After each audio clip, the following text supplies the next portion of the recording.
Hello everyone, welcome to this week's episode of the Ratliff Mandolins weekly production. Oh, something's really messed up here.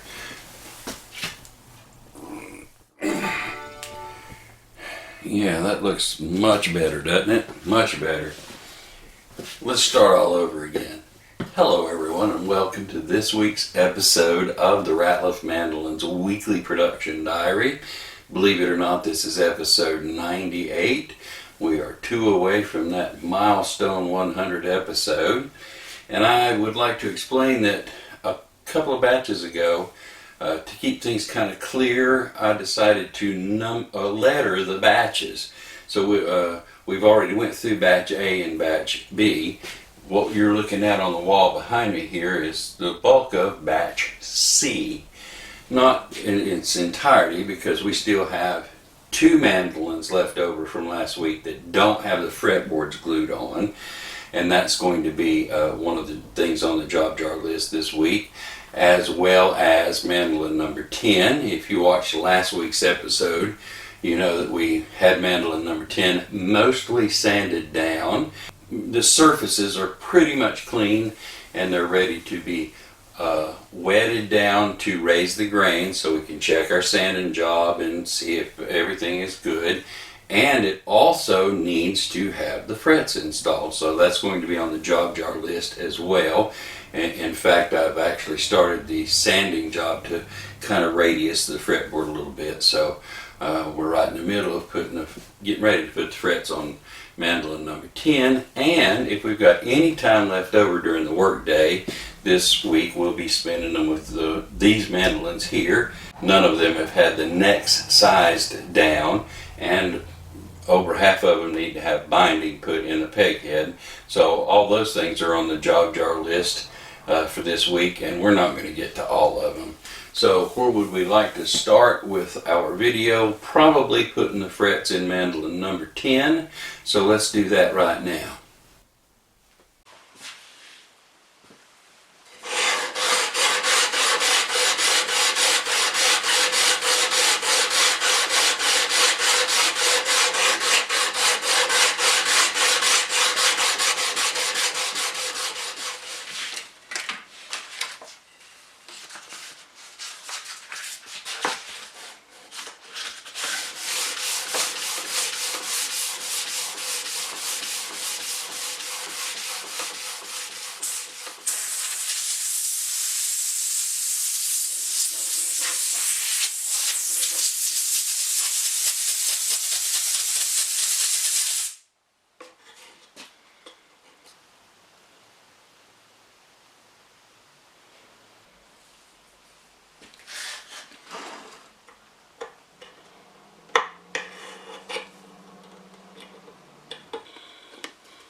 Let me jump in here real quick and say that I'm going to post the entire fretting footage, unedited, just the raw video out of the camera, in a separate video, and you'll be able to link through to that video at the end of this video on one of those little end screen things that pop up at the end of this video.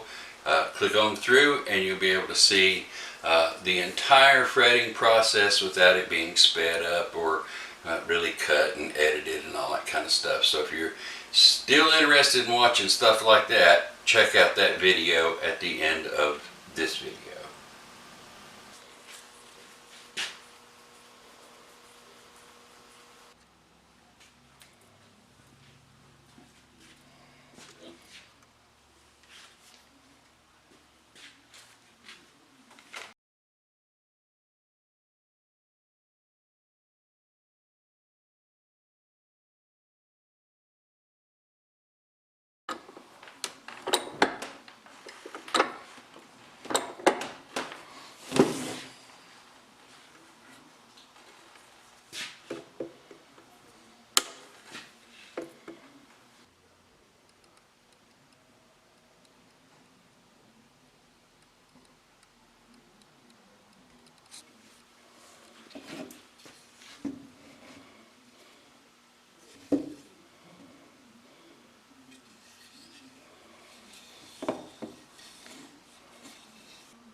Well, now we got all the frets on mandolin number 10. I'm going to leave mandolin 10 for just a few minutes and go in there and glue up yet another fretboard, and then we'll be back to work on mandolin number 10 for the rest of the day. We're not too far away from being able to put stain and finish on it.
Okay, you just got through watching me glue the fretboard on mandolin number 4, and as I brought mandolin number 5 in here, I realized that I've got an issue, because on the wall there I have a place to hang 10 mandolins, and given the 3 extras that we have in this batch, I've got 3 mandolins too many, and I don't have any place to put the excess ones. So I wanted to size all of the necks down before I move these 3 into just a box off on the side.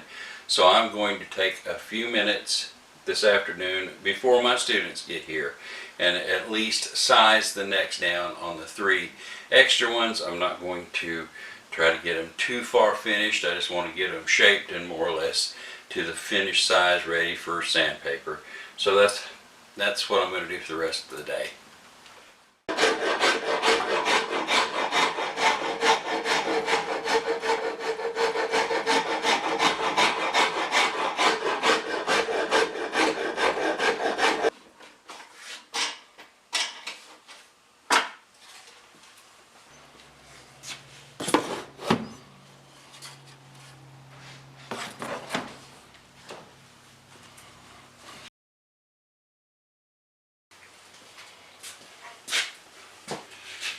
Mandolin number 4 has now had its fretboard glued on. It is a master model with black binding, and so it's done. And I'm going to spend the rest of today with Mandolin number 10. Probably take me the rest of the day to get it final sanded out, cleaned up, wetted down so that we can raise the grain, and then maybe, just maybe, put a little bit of stain on it by this evening. We'll see.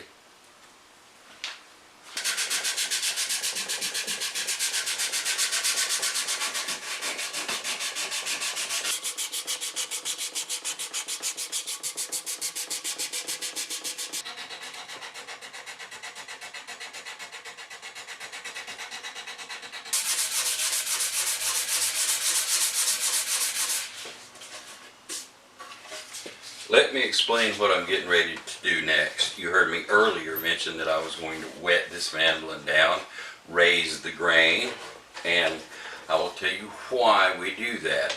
At any point during the construction, this mandolin could have went through any amount of trauma, a tool being dropped on it, or hit up against the corner of the bench, or lots of times even heavy grit paper like 60 grit paper will compress the grain in front of it. And although I have sanded the entire mandolin down and have a completely smooth surface down to 220 grit paper, we still don't know what lies underneath that surface, and there may be some compressed wood grains right there, right under the surface. And should we just shoot lacquer on that, that lacquer will soak into the wood just a little bit and swell out and expand those grains, and suddenly, instead of a nice smooth surface, you got a little bit of a hump right there. So the trick is, and the standard procedure is, to raise the grain, wet the wood down really good, and let that water soak in there, swell those compressed wood grains back out. After everything is dried, we'll come back and check it, and if there's any kind of humps or bumps or scratch marks or anything like that that we can see that water has swelled those grains of wood back out and exposed, then we can go back and sand those yet again with 220 grit paper, and then and only then will we be ready to apply the stain. Well, first thing we'll do will be tape up the binding to help it stay clean during the staining process, and then we will apply the stain, and then we'll shoot a tack coat of finish on there, and then we'll go back and scrape all the edges of the binding and get everything perfect and clean before we put the first official coats of clear lacquer on. So right now I'm getting ready to take this in the big room there where I've got a sink, and soak me a rag down and soak this mandolin down, then hang it back here and let it dry.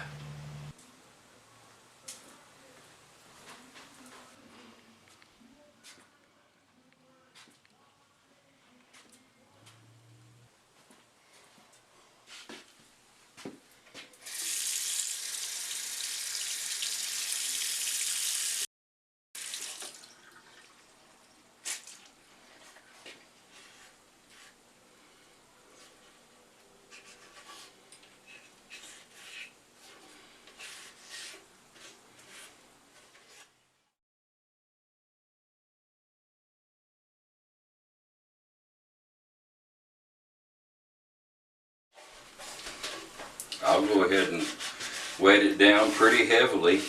I want that water to soak in there pretty good and wet everything down. Swell those grains back up if it's going to. Let me know what I might have missed during the sanding process.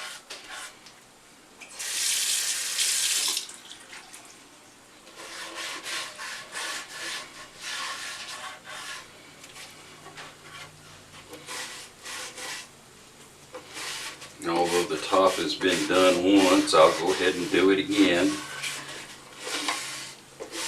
Just because I want to make sure I don't miss anything.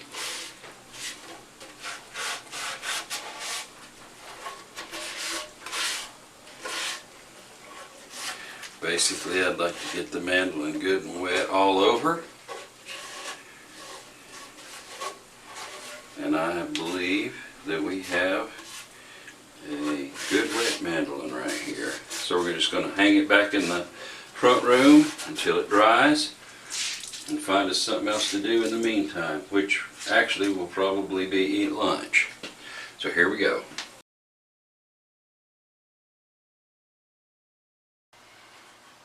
Well, lunch is over and the mandolin is pretty much dry. I'm going to turn off the overhead lights and get me a spotlight going. Roll this thing around here so I can see the surface really good and look for any kind of imperfections. Although I can already tell you there's not too many. We must have done a pretty good sanding job here. And then we'll do some taping around the outside and put some color on it.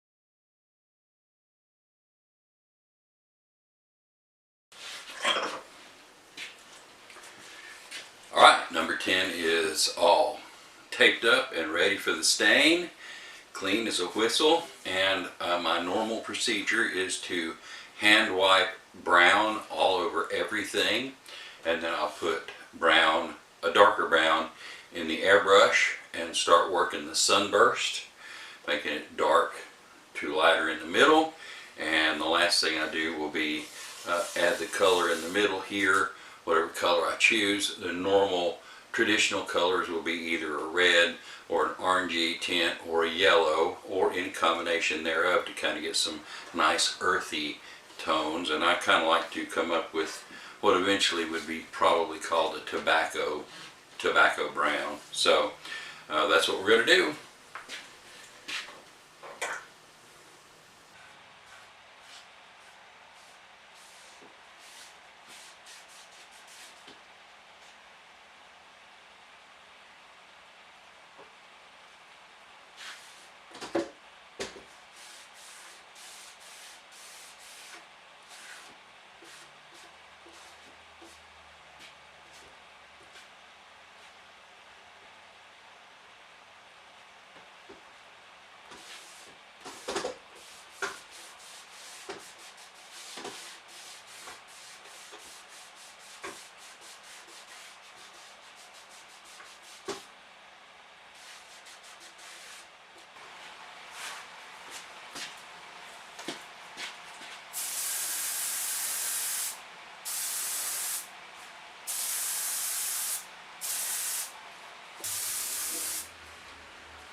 Well, there you have it. All of the sunburst is on, and so I'm going to pull the tape off and put a clear coat of lacquer on top of it, sort of tack, and stick all that stain in there so you don't rub it off while you're handling it when you clean the binding up. And that's all I can do for the day.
what you've been watching is me scraping the excess stain off of the binding on mandolin number 10. I started this morning just a quarter till 9, 8:30 or quarter till 9, and it's although I've eaten lunch, it's after 1 o'clock now, so it took me about 3.5 hours to get all the mandolin cleaned, scraped, straightened up, and touched everything and made sure that it was ready for the clear coats of lacquer that we were getting ready to put on.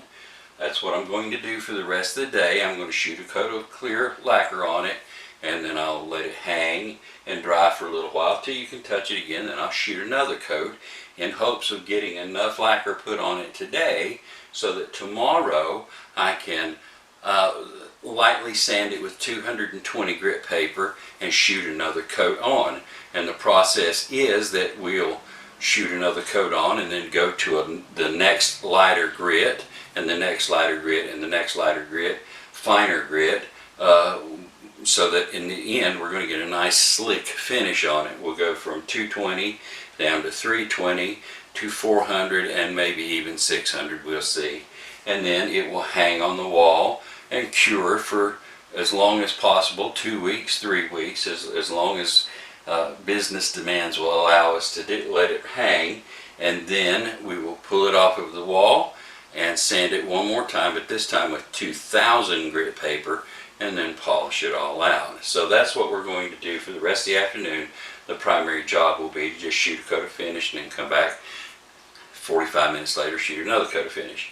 Now in between that, we'll work on the rest of these mandolins here, and we'll work on them just kind of in bulk because there's several jobs that need to be taken care of on these mandolins. Number one, none of the necks have been sized, fit, you know, so all that needs to be done. Several of them have already had the binding channels on the peg heads started, so they'll need to be finished out and then some binding started on the peg head. And there's 3 or 4, I think, three maybe, that need to have overlays glued on. So that's what I'll be trying to do in between shooting coats finish, is working on these things right here. And so we'll get started. First thing I'm going to do is shoot a coat of finish on mandolin number 10 here, and then we'll go into the big room and I will put the peg head overlay on mandolin number 4 in this batch. So follow me as I take care of those 2 jobs.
It is Thursday morning here, and today is going to be not an exact repeat of yesterday, but not far from it.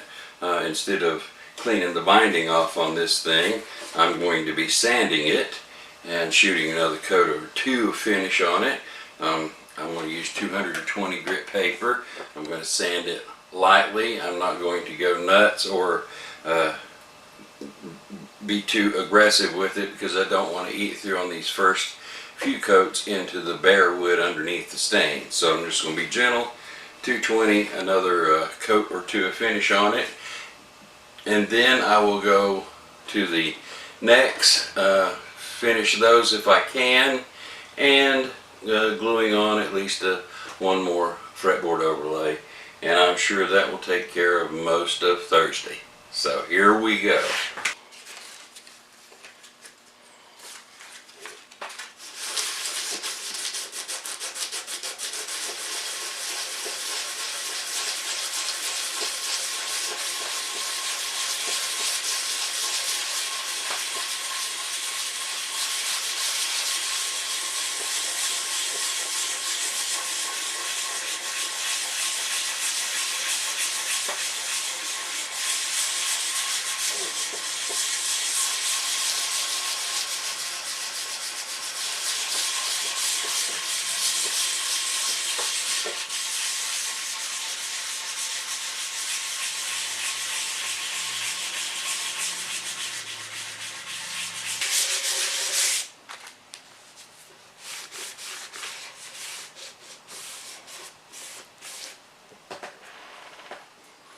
I've got it all sanded out. It's all dull like now and ready to have the next coat of finish shot on. That was the before shot, and this is the after shot. After that coat of finish has been shot on, you can see that it is all nice and shiny again and ready to be hung on the wall. And at the end of the day on Thursday, as you saw, we got some finish shot on Mandolin number 10, and we have sized down all but the last couple of necks in the batch. And this one here is the next to the last. I think it's number 3. I realized I was a little shy on my estimate of how many mandolins needed overlays glued on. I think there actually is going to be a grand total of 10 in this batch. So I've got them in the other room awaiting that job. And tomorrow we'll pick right back up where we left off here today. We'll start with shooting a coat of sanding and shooting a coat of finish on Mandolin number 10. We'll finish with number 3 and the other one that needs to be done, and then we'll start the binding process on all of those. I think there's going to wind up being about 4 or 5 more mandolins that need to have binding on the peg head. 2 of them are going to have 3-ply binding, and the rest of them just have single-ply binding. So that's where we'll pick up bright and early tomorrow morning.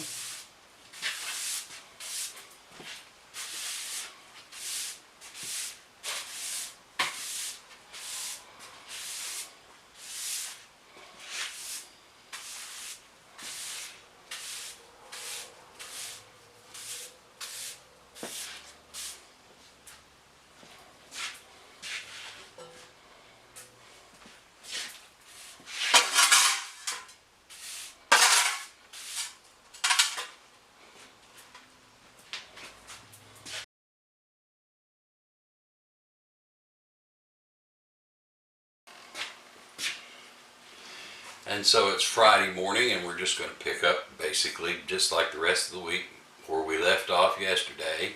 I'm going to sand and shoot another coat on Mandolin number 10, and then we'll pick up with the last little bit of sizing the necks down.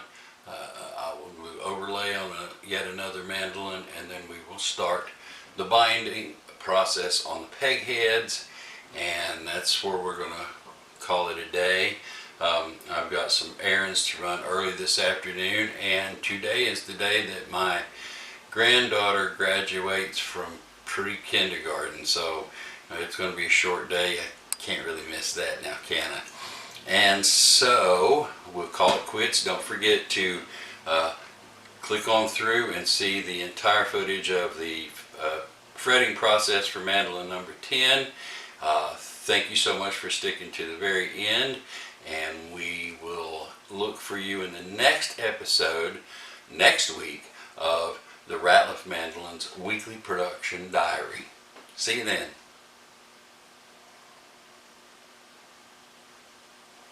Don't forget, right there, or right there.